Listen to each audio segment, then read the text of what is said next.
오늘 이 본문 말씀을 통해서 새 사람이 된 것에 대해 우리가 좀 집중하여서 묵상하고 살펴보고 그리고 그 의미를 따라 하나님 앞에 정말 영광 올려드리기를 소원합니다. 창세기 5장 1절을 보시면 하나님께서 사람을 창조하실 때에 하나님의 모양대로 이렇게 말씀하시는데요. 하나님께서 사람을 창조하셨다 이렇게 말씀하시죠. 우리는 하나님께서 창조하신 세상 안에서 지금 살아가고 있습니다. 그래서 여러 가지 하나님께서 창조하신 피조물들을 보고 그리고 만지기도 하고 느끼기도 하죠. 공기를 만들어 주셨기 때문에, 즉 하나님께서 창조하신 공기라고 하는 창조물이 있기 때문에 우리가 지금도 호흡하고 있습니다. 너무나 당연한 말씀을 제가 지금 드리는 것 같지만 이렇게 창조하신 하나님의 결과물, 하나님께서 만들어내신 그 창조물들, 그 창조물, 피조물은 당연히 하나님이 아니죠. 그렇죠? 그러나 창조하신 하나님의 그러한 어떤 면들, 하나님의 속성을 창조하신 세계 안에서 우리는 조금 짐작해 볼 수 있는 것이 있습니다. 그것이 무엇이냐면, 제가 지금 창조에 대해서 잠깐 생각해 보고 시작하는 거예요. 하나님께서는 무한하신 하나님이시죠. 무한하신 분이세요. 근데 우리는요, 이 무한이라는 것을 가늠하지 못해요. 무한을 가늠하십니까? 무한을 이렇게 만지시세요? 무한이라는 개념이.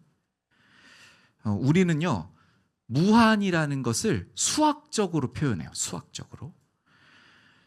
그런데 우리는 지금 이 살고 있는 이 우주가 창조하신 세계로서 무한히 느껴져요. 많은 사람들이, 과학자들이 이 우주가 빛의 속도처럼, 빛의 속도보다 빠르게 팽창하고 있다고 말합니다. 무한이라고 밖에 설명할 수가 없고, 우리는 여기에서 무한하신 하나님을 조금이나마 헤아려 볼 수 있는 것이죠. 이 우주가 얼마나 큰데 그것이 빛의 속도보다 더 빨리 팽창하고 있지? 이 무한이 도대체 무엇인가? 하나님께서는 정말 무한하신 분이신데 그 무한하신 것에 대한 작은 어떤 일부를 이 창조 세계에서 조금은 엿볼 수 있어요. 그렇다고 해서 하나님의 무한하심과 우주가 무한한 것이 같다는 의미가 아닙니다. 하나님께서는 사람을 이렇게 창조하셨습니다. 그러니까 우리는 절대적으로 저절로 생겨난 것이 결단코 아닙니다. 하나님께서 창조하셨기 때문에 아담이 있고 사람이 있습니다. 창조하셨을 때 어떻게 지으셨습니까? 1절 마지막에 보시면 하나님의 모양대로 이렇게 말씀하고 있죠. 여기에서 모양대로가 어떠한 의미입니까? 모양대로? 모양이라는 단어는요, 우리가 모양 그러면 빨리 떠오르는 게 아마 모습일 거예요. 겉모습 이렇게. 그런데 그러한 어떤 물리적인 것도 표현하는 단어이기도 하지만 속성과 같이 보이지 않는 것을 의미하는 단어이기도 합니다. 하나님의 속성. 그러니까 하나님께서 갖고 있으신 어떤 것이 우리에게서 나타나게 하셨다는 거예요. 하나님의 속성. 다른 말로 하나님을 닮도록 우리를 지으셨어요. 우리를 그렇게 창조하셨어요. 이 부분을 한번 생각해 볼게요. 하나님의 모양대로. 하나님께서는 생각을 하시고 그리고 결정을 하시고 실행을 하시는 분이셔요. 맞죠? 그래서 하나님께서는 이렇게 성경을 통해 우리에게 알려주십니다. 내 생각은 너희와 다르다. 생각. 그리고 이렇게 말씀하셨어요. 내가 너희의 하나님이 되고, 이렇게 말씀하시죠. 결정하셨습니다. 그리고 예수님께서, 곧 하나님께서 우리에게 나타나셨죠. 그 그것을, 그 결정하신 것을 실행하시고 이루십니다. 우리 하나님이세요. 그래서 우리가 그러한 모양으로 창조되었기 때문에 우리도 어떻게 하냐면 생각하고 결정하고 실행하죠.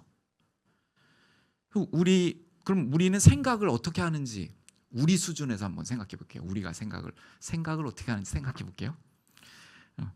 먼저 생각을 하기 위해서 우리는 무언가를 인식하게 돼요. 눈으로 들어오거나 어떤 정보를 우리가 받게 되어서 그 정보가 한 곳에 모입니다. 이 과정에서 기억이나 감정이나 경험들이 이 정보와 함께 이렇게 처리돼요. 그리고 처리된 정보를 바탕으로 우리는 어떤 결정을 내립니다. 그리고 행동이나 반응을 준비하고요. 그 결정한 대로 우리가 행동을 하죠. 이럴 때 뇌 안에서 신경세포, 뉴런이라고 하는 신경세포에서 정기적인 화학적인 신호를 통해서 이게 된다고 설명을 해요. 자, 그러면 죽고 난 후에 어떻게 생각합니까? 우리의 이 육신적인 뇌 안에서 생각이 있다면 죽고 난 후에 어떻게 생각해요? 그러므로 하나님께서 모양대로 우리를 지으셨기 때문에 육신에 근거하여서만 생각이 작동되는 것이 아닙니다. 우리 존재를 그렇게 지으신 거죠. 이렇게 우리는 우리가 생각을 어떻게 하는지를 이렇게 관찰해 볼 수는 있지만 우리의 방식대로 하나님께서 생각하시는 것은 아닙니다. 하나님께서는 영원하신, 무한하신, 사랑 그 자체이신, 빛 되시며 공의로우시며 거룩하시며 그 존재 되신 하나님으로서 삼위일체 되신 하나님의 존재로서 생각하시고 결정하시고 실행하십니다. 우리가 생각하는 것과는 다른 어떠한 것이 있어요. 제가 지금까지 이렇게 말씀드리는 것의 강조점은요, 우리가 피조물이라는 거예요. 창조되었다. 창조된 우리라는 것입니다. 1절에서 우리를 창조하셨다고 하시잖아요. 이렇게 표현하지 않으셨어요. 내가 아담을 낳았다. 하나님께서 내가 아담을 낳았다라고 하지 않으셨죠. 만약 하나님께서 아담을 낳았다가 되면 어떻게 되는 것입니까? 하나님께서 낳았다가 여러분, 낳는다는 것은요, 너무 쉬운 질문이지만 거위는 뭐를 낳아요? 거위를 낳죠. 코끼리는요?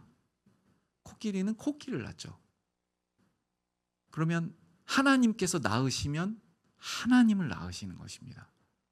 그러니까 우리는 하나님이 당연히 아니에요. 피조물이기 때문에. 그래서 그러한 우리에게 오늘 본문은 문제가 하나 생겼음을 말씀해요. 아담이 그 이후에 낳을 때 하나님의 속성처럼 모양대로 낳아요. 하나님은 우리를 모양대로 창조하셨는데 우리는 모양대로 낳습니다. 낳고 어떻게 되냐면 5절에 가서는 죽습니다. 제가 사실은 오늘 이 장면을 5장 전체로 하고 싶었어요, 본문을. 근데 읽으시다가 시험 드실까 봐 이름 나오고 계속 어떻게 나오냐면 낳고 죽고 낳고 죽고 낳고 죽고 낳고 죽고. 낳는 것과 죽는 것 보세요. 낳으면 누가 나와요? 사람이 나오죠. 그 사람이 또 사람을 낳는데 결국은 죽어요. 모두는 다 죽어요. 자, 지금까지 사람이 낳은 사람 중에 죽음을 이긴 사람이 있습니까? 그러니까 이 사람의 낳음으로는 죽음을 이길 수가 없어요. 이것이 아담의 후손들, 아담의 계보가 가지고 있는, 우리가 가지고 있는 아주 큰 문제입니다. 죽음이 온다는 거. 죽음을 이길 수가 없다는 거. 아무리 위대한 황제, 아무리 위대한 사상가, 아무리 뛰어난 과학자, 그 누구라 할지라도 죽음 앞에서 공평해요. 다 죽습니다. 한 줌 흙으로 돌아갑니다. 그런데 하나님께서 이 문제에 직면한, 죽음의 문제에 직면한 우리를 너무 사랑하셔서 긍휼히 여겨주시고 이 문제를 하나님의 문제로 여기셨어요. 하나님의 문제로. 그래서요, 약속을 우리에게 주십니다. 이사야 9장 6절을 좀 보여주세요. 이사야 9장 6절을 보여주시면 이렇게 말씀합니다.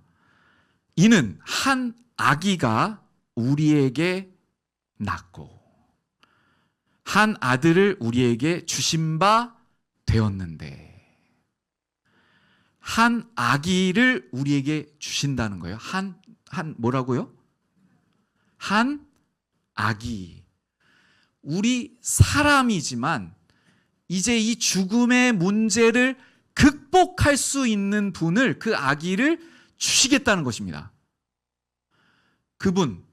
그분이 그 약속이 이루어지죠. 사도행전 13장 33절에 보시면 이렇게 말씀하십니다.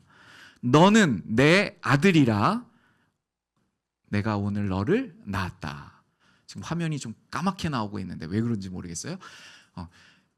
이렇게 낳았다 하시는 거죠. 어떠한 표현입니까? 하나님께서 하나님의 낳으심으로 새로운 사람을 낳으셨다는 거예요. 여러분, 그분이 누구십니까? 그분이 누구시죠? 예수 그리스도이세요. 예수 그리스도. 예수 그리스도는 사람인데 죽음을 이기실 수 있는 유일한 존재셔요. 그분이 이 땅에 오신 겁니다. 새로운 인류의 시작을, 소망을 우리에게 알리신 거예요. 자, 이제 보세요. 그럼 예수님을 한번 생각해 보겠습니다. 예수님께서 어떠하신 분이신가? 보세요. 예수님은 사람이에요. 사람처럼 나셨지만 사람입니다. 그런데 하나님께서 낳으셨기 때문에 하나님이세요. 예수님 안에 성령 하나님께서 충만히 거하세요. 예수님 안에. 그분이 예수님이셔요. 자, 그러면 고린도 후서에서 오늘 우리가 읽은 것처럼 우리에 대해서 선언하는데 바로 그분과 같이 우리가 새로운 존재가 되었다는 거죠. 예수님과 같은 존재가 되었다는 거예요. 그러면 예수님께서 어떠하신 분이시라고 말씀드렸죠? 사람인데 하나님의 아들이시면서 성령 하나님으로 충만하신 분이라고 제가 말씀드렸죠. 성령 하나님께서 우리 안에 거하시는 것이 느껴지십니까? 다시 한번 질문 드릴게요. 잘 보세요. 고린도 후서에서 새로운 피조물이 되었다라고 선언하셨어요. 우리가 새로운 피조물. 예수님께서 십자가에서 죽으시고 부활하신 후에 예수님께서 나를 위해서 십자가에서 죽으시고 부활하신 것을 진정으로 믿으면 어떻게 되는가? 새로운 존재가 되는 거예요. 새로운 존재. 죽음을 이길 수 있는 새로운 존재가 됩니다. 그 새로운 존재는 예수님과 같은데 예수님 안에는 성령 하나님께서 충만하시죠. 여러분, 새로운 존재가 되셨으면 성령 하나님을 느끼셔야 당연한 거예요. 느끼십니까? 자, 예수님을 생각해 볼게요. 예수님께서 이 땅에 오셔서 걸어가시다가 내 안에 성령 하나님이 계신 줄 내가 잘 모르겠네.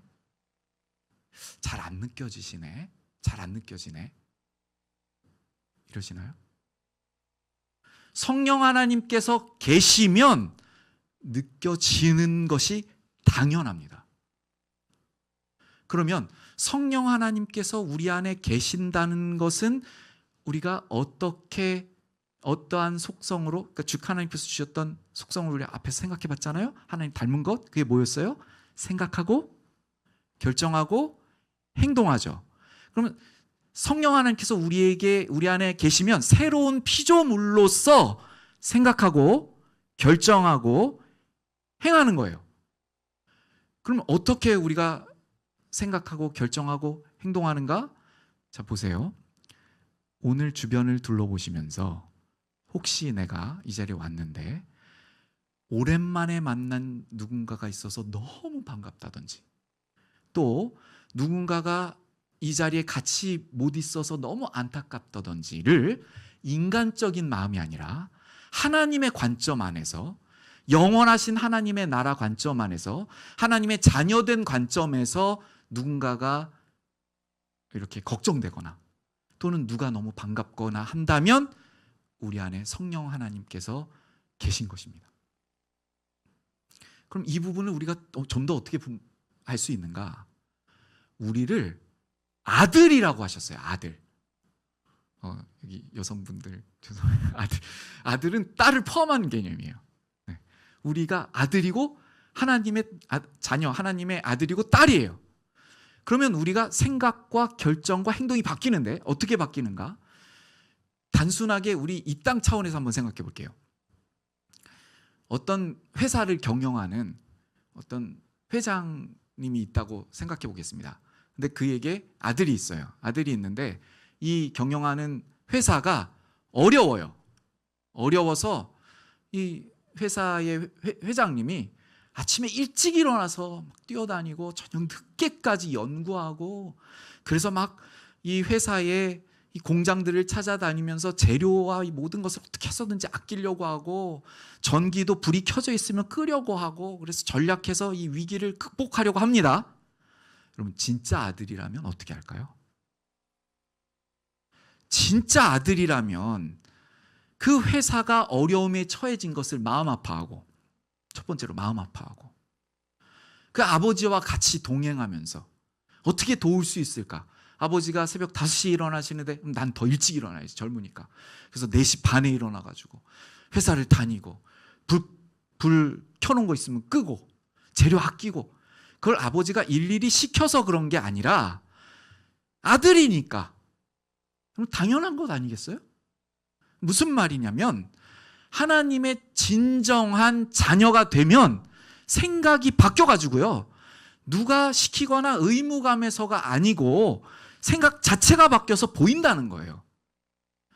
하나님께서 무엇을 지금 원하시는지, 무엇에 마음이 가 있으신지, 교회에 왔는데 하나님께서 무엇을 돌보기를 원하시는지, 무엇에 하나님께서 마음을 아파하시고 계시는지, 무엇이 필요한지, 이것이 우리에게 보이고, 그래서 그것을 생각하고 우리가 가진 것으로 가만히 연구해보고 생각하고, 그리고 무엇인가를 결정해서 실행해 나가는 하나님의 자녀로 살아가게 된다는 것입니다.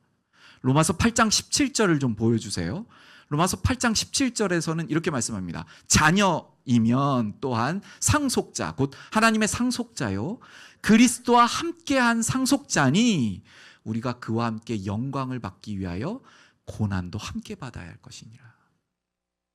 이 고난이 어떤 나의 의무나 부수적인 것이 아니라 그냥 내 존재 자체에서의 하나님과 그리스도 함께 받는 고난이 너무 당연하게 되는 거예요. 만약 우리 안에 정말 성령 하나님이 계시고 우리의 존재가 거듭났다면 우리는 이러한 존재로서 완전히 새로운 존재로서 살아가고 있다는 것이 성경의 외침입니다. 이 부분 중에 달라진 것 하나가, 특별히 정말 달라진 것 하나가 있어요. 그것이 무엇이냐면 죽음에 대한 관점이에요. 죽음에 대한. 오늘 창세기 5장에서 낳고 죽고 낳고 죽고 낳고 죽고 다 낳고 죽잖아요. 그 죽음에 그리스도로 연합하는 새로운 피조물이 되는 것이 없으면 정말 죽고 영원히 죽습니다. 그리고 영원한 사망, 영원한 심판에 가는 거죠. 그것을 우리가 지옥이라고 부르고 성경에서 지옥이라고 불러요. 영원한 형벌을 받습니다. 그런데 우리 새로운 피조물, 예수 그리스도의 보혈로 정말 씻기심을 받아서 주님의 자녀로 살아가는 우리들은 죽음을 보는 관점이 달라요. 사도 바울이 어떻게 말하냐면요, 이렇게 말합니다. 내가 지금 이 순간이라도 빨리 이 육신을 떠나서 아버지 하나님과 함께 있는 것이 좋겠다. 그것이 좋습니다. 그것이 소원입니다. 그 죽음은 우리가 이 땅에서의 우리의 이 입고 있는 연약한 육신을 벗어나서 영광스러운 하나님 앞에 나아가고, 그리고 부활하신 예수님께서 입고 계신 그 몸을 입혀주실 것을 우리가 소망하고 나아갈 수 있는 그 채널이고 단계입니다. 그래서 바울사도, 그리고 바울사도를 비롯한 베드로사도, 요한사도 모두는 죽음을 두려워하지 않았고 그 죽음을 통하여서 하나님 앞에 서는 것을 영광스럽게 기다렸어요. 소원함으로 기다렸어요. 하루빨리 그 앞에 나아가기를 원하였어요. 그래서 이 세상의 어떠한 것을 막 내가 더 붙들려고 막 이렇게 하려고 하는 것이 아니라 속히 하나님께 나아가기를 원했어요. 단 사명이 맞춰지기를 원하면서요. 하나님께서 주신 사명 이루고, 이 땅에서 나에게 주신 사명 이루고 그 하나님 앞에 나아갈 것을, 그 하나님 앞에 나아가게 될 때요, 우리는 진정한 생명이 무엇인지 이해하게 될 것입니다. 우리가 지금 이 땅에 사는 생명은요, 모형이에요. 모형이라고 생각하시면 됩니다. 하나님께서 가시고 계신 진정한 생명이 있으신데, 그 생명을 진실로 우리가 맛보고, 그 생명은 사랑인데 그 사랑이 우리 안에 넘치도록 충만하여져서요, 우리에게 주신 하나님의 속성으로 생각할 수 있고 결정할 수 있고 행동할 수 있는데, 예수님처럼 아버지 하나님을 너무도 사랑함으로 순종함에서 벗어나지 않는, 영원토록 말이죠. 영원이란 무한의 시간이 주어지는데도 불구하고 다시는 불순종하지 않는 우리의 진정한 생명의 존재로서 우리는 영원토록 살아갈 것입니다. 그날을 어떻게 고대하지 않겠습니까, 우리가? 그래서 우리는 진정한 존재가 되게 하여 주신 이 주님을 영원토록 찬양하는 것이죠. 이제 말씀을 맺겠습니다. 오늘 제가 하나님께서 창조하신 그 창조가 무엇인가, 우리를요, 그리고 우리에게 생긴, 우리가 하나님을 떠나게 됐잖아요.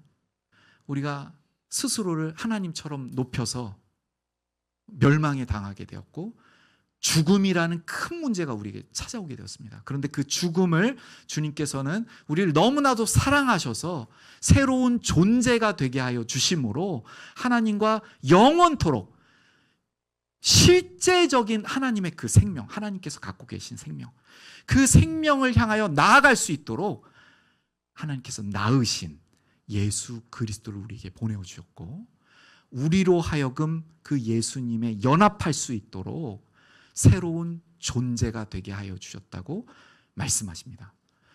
이 놀라운 새로운 존재가 되심에 대하여 우리 찬양 드리시면서요, 주님, 저를 이렇게 하나님의 자녀로, 하나님의 아들로, 주님, 거룩한 하나님의 그리스도와 같은 존재로 우리를 인도하여 주시고 새롭게 하여 주심을 감사드립니다.